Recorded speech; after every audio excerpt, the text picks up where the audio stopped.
Şirvanda Məhəmməd Peyğəmbərin Mövlud günü qeyd olunub. İslam Peyğəmbəri 571-ci ildə dünyaya göz açıb. Şirvan şəhərinin sakinləri Peyğəmbərin Mövlud günü münasibəti ilə İmam Sadiq əleyhissalam adına məsciddə bir araya gəlib. Müxtəlif yaş dövrünü əhatə edən sakinlər İslamın önəmli gününü qeyd etmək məqsədi ilə məsciddə keçirilən mərasimə axınıb.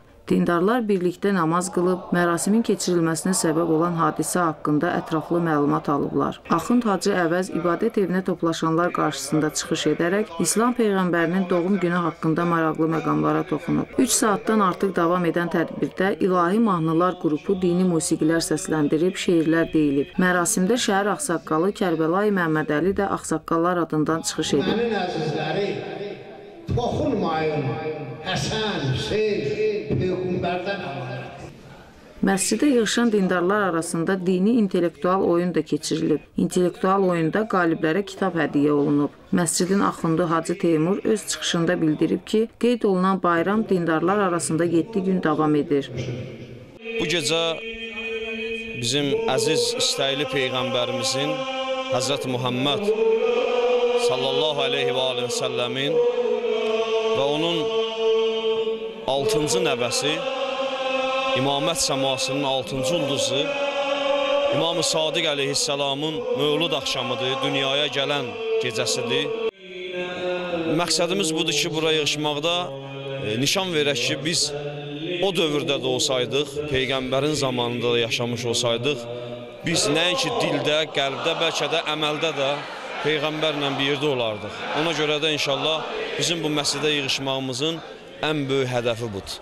Allah Təbarək və Teala Quran-ı Kərimin Ənbiya surəsində buyurur ki, وَمَا أَرْسَلْنَاكَ إِلَّا رَحْمَةً لِلْعَالَمِينَ.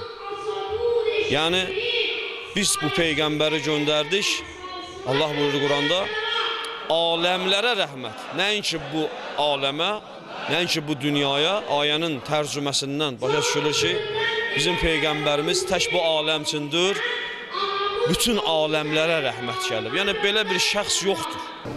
Mövlud gününü daha çox gənclər sevinclə qarşılayıb. Gənc dindarlar öz həmyaşıdlarını da belə tədbirlərdə iştirak etməyə çağırıb.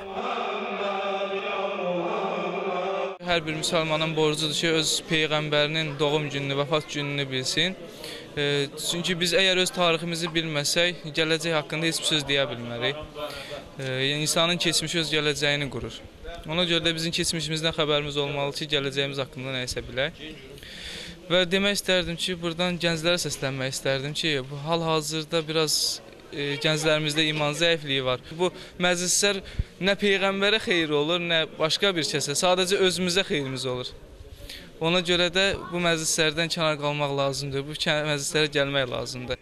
Demək o adamlar ki, bugünün kesilməyinə eylənlər, onu öldürmək istəyir.